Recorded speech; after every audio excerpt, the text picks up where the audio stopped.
자, 그러면 이렇게 해놓고 나서 이제 다음 구조 여기로 넘어와서 핵융합에 대해서 먼저 설명을 할게요. 핵융합이라고 하는 자체는 좀 전에 제가 얘기했듯이 핵분열과 반대되는 개념으로서 두 개의 원자핵이 합쳐져가지고 하나의 무거운 원자가 되는 것을 우리가 핵융합이라고 해요. 그렇잖아요? 자, 그래서 여기 보면은 두 개의 원자핵이 모여서 하나의 무거운 원자핵을 형성하는 이 현상을 우리가 핵융합이라고 해요. 근데 여기서 두 가지로 구별을 해야 돼요. 에너지를 방출할 수도 있고 에너지를 흡수할 수도 있는데 이게 철을 기준으로 그래요. 그래서 그때 보면은 이제 여기는 좀 이따 설명을 해줄게요. 이때 관여하는 원자핵의 질량에 따라서 에너지가 방출되기도 하고 에너지를 흡수하기도 한다라고 이렇게 써 있어요. 그래서 에너지를 방출 또는 흡수하는 기준이 철원자를 기준으로 해요. 왜냐면 철원자가 가장 안정한 상태의 원자이기 때문에 그래요. 그래서 여기에 원자핵을 기준으로 모든 원자핵 가운데 가장 강한 결합 에너지를 가지고 있는 게 여기에는 철 원자핵이에요. 그래서 여기가 가장 안정한 상태예요. 그래서 이걸 기준으로 봤을 때 철원자보다 가벼운 원자핵을 생성하는 핵융합은 일반적으로 에너지를 방출하게 돼 있어요. 그러니까 무슨 얘기냐면 에너지를 방출해서 여기서 보면은 별이 빛나는 이유가 에너지를 방출하기 때문에 이렇게 항성의 별이에요. 항성은 빛을 내는 거예요. 이해갔죠? 자, 그리고 그 뒤에 보면은 여러분들은 여기 보면은 이제 에너지를 흡수할 때가 있어요. 이거는 철보다 무거운 원자핵을 생성하는 핵융합인 거예요. 바로 이럴 때는 에너지를 이렇게 흡수하는 거예요. 근데 이렇게 무거운 원자핵을 만들 때는 여기 보면은 토시성 폭발 같은 이런 현상, 극단적인 현상이 이렇게 있을 때예요. 그래서 무거운 원소의 핵융합이라고 하는 자체는 초신성 폭발, 슈퍼노바라고 하는 거, 초신성 폭발과 같은 극단적인 경우에 이렇게 발생하게 돼 있어요. 여러분들이 초신성 폭발에 대해서 잠깐 저하고 알아봤었잖아요. 티코 프라이가 처음으로 슈퍼노바라고 하는 용어를 썼다고 했었잖아요. 그때 카시오페아에서 처음으로 초신성을 발견을 하고 거기에 대해서 쭉 기록을 하고 연구를 하면서 그거를 노바라고 하는 그 용어를 썼다고 했었잖아요. 바로 그 현상 자체가 태양 같은 별이 이렇게 핵융합을 해서 에너지를 내고 있다가 점점 커져요. 그걸 적색거삭이라고 해요. 그리고 다시 중력 축대 때문에 이게 압축이 돼요. 압축이 쭉 됐다가 에너지가 빵 하고 터져서 폭발을 해요. 이걸 우리가 슈퍼노바라고 해요. 초신성 폭발. 그러면 대낮에도 별이 환하게 보이잖아요. 예를 들어서 아까 여러분들한테 얘기를 했던 오리온 자리에 베텔기우스가 어쩌면은 폭발을 했을지도 몰라요. 현대 과학으로 2008년도에 베텔기우스까지의 거리를 측정한 결과 베텔기우스까지는 지구로부터 약 한 640광년 정도 떨어져 있어요. 640. 그러니까 쉽게 말해서 베텔기우스부터 나온 빛이 지구까지 도달하는데 약 한 640년이 걸린다는 소리인 거예요. 그러면 우리나라 역사를 보면 640년이면 무슨 시대 정도 되나요? 고려시대 말이나 조선시대 초 정도 되나요? 고려백개인가? 하여튼 그 정도로 될 거잖아요. 그때 출발한 빛이 지금 오는 거예요. 근데 아까 뭐라고 했어요? 베텔기우스는 태양보다도 800배 정도 큰 적색 거성이라고 했잖아요. 그러니까 어떠면은 베텔기우스는 640년 안에 지금 폭발을 해서 없어졌을지도 몰라요. 그렇잖아요? 그러면 아마 혹이라도 이렇게 폭발을 했으면 이제 조금 뒤에 지구 쪽으로 빵 하고 터진 그 빛 자체가 날라오겠죠. 그쵸? 그러면 밤하늘이 뿐만이 아니라 낮에도 환하게 그 잔해가 보일 거예요. 그게 슈퍼노바예요. 초신성 폭발이에요. 자, 그러면 여러분들은 이렇게 슈퍼노바가 이렇게 생겨야 무거운 원소가 만들어진다라고 하는 걸 알았어요. 그러니까 지구에는 실제는 철보다도 무거운 원소들이 있잖아요. 우라늄 같은 게 존재를 하니까. 그러니까 실제 지구는 예전에 별이었던 거에 그거 폭발을 해서 다시 뭉쳐진 게 우리 우리 태양계라는 소리인 거예요. 이 말대로 이렇게 해석을 하면은 자, 그러면 여러분들 여기까지 잘 이렇게 이해를 했을 거라고 생각을 하고, 그리고 여기 보면은 나한테는 다 설명을 했네요. 그렇죠? 그리고 여기 보면은 그림은 그냥 제가 어떻게 그릴 수가 없어서 따왔어요. 자, 여러분들이 참고로 한번 이해를 해보세요. 그리고 여기 마지막으로 항성이 초신성 핵융합이라고 되어 있는데 자연적으로 존재하는 원소가 만들어지는 가장 중요한 원인이 바로 여기에는 초신성 폭발이에요.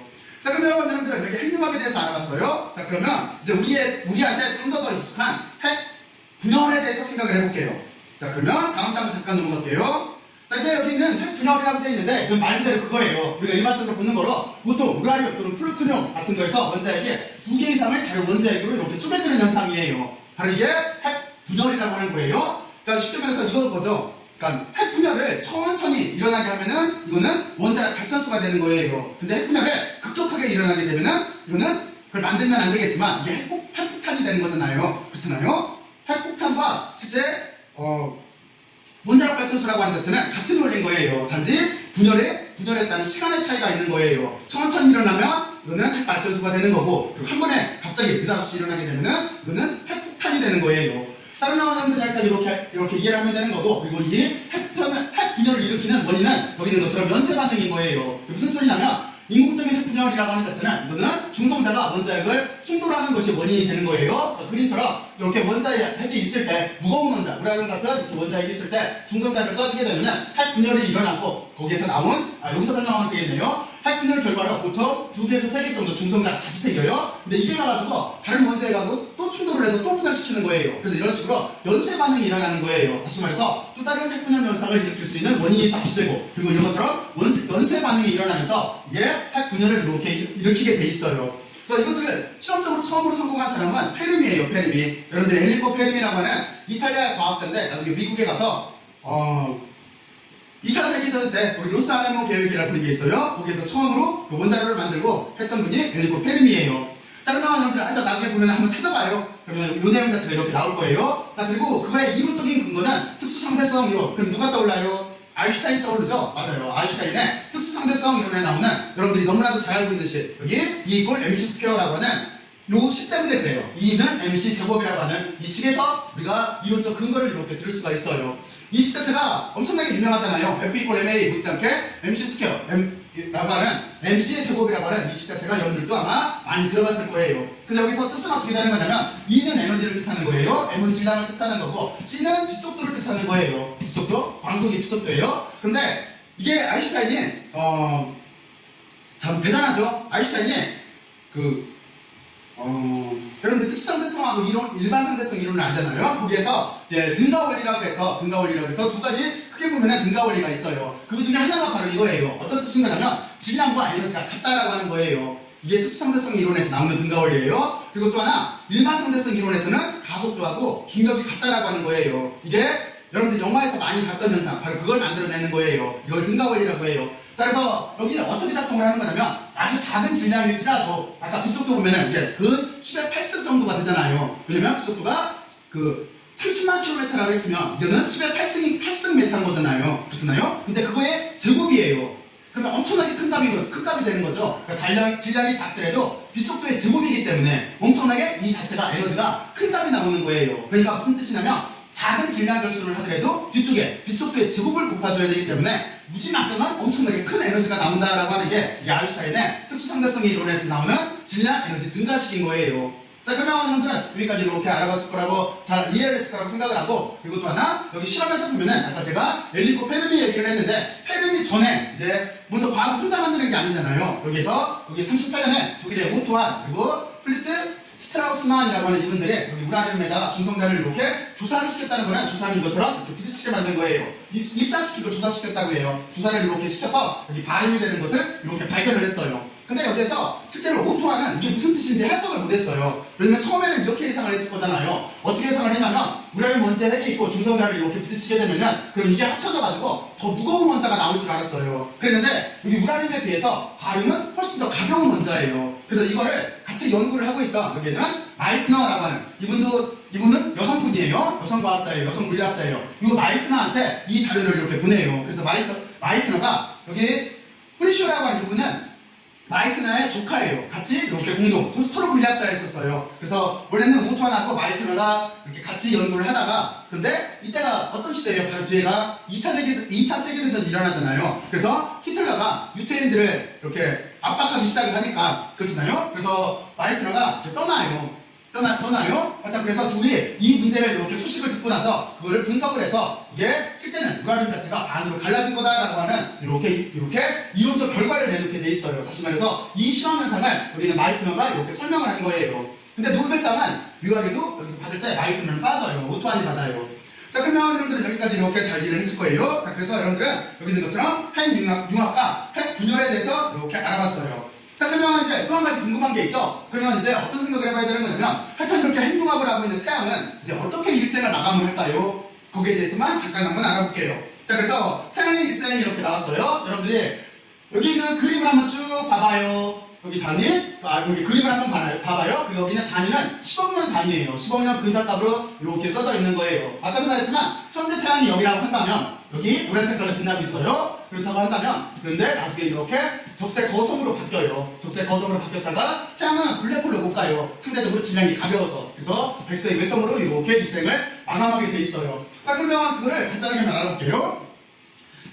약간 아까 설명했듯이 45억 년 정도 됐어요. 점진적으로 태양 광도가 커져. 광도라고 하는 자체는 표면이에요. 부풀어 오른다는 소리예요. 그래서 약 7억 년 내로 지구에는 인간이 살 수 없는 환경으로 이렇게 바뀌어요. 그러니까 어떤 뜻인지 알겠죠? 여기 지금 태양의 탄생이 약 한 45억 년 정도 됐고, 그리고 약 7억 년 정도 이렇게 후에는 인간이 살 수 없는 이렇게 환경으로 바뀐다는 소리인 거예요. 광도가 팽창하기 시작한다는 거예요. 이때부터 태양에 이렇게 지구에 생명체가 이렇게 존재하지 못하게 돼요. 그리고 약 60억 년 후 정도 되면은 그러면은 여기는 지구는 수송이나 자처럼 대기가 전혀 없어지게 돼요.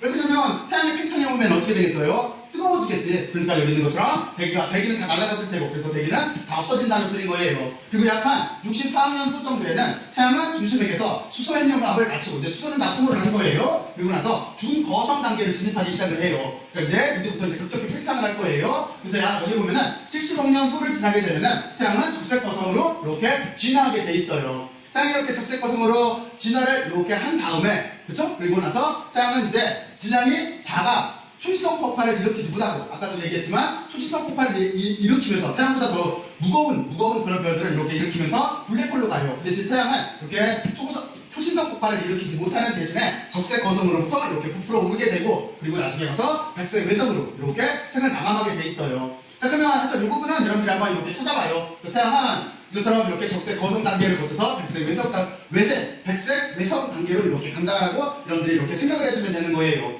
자, 그러면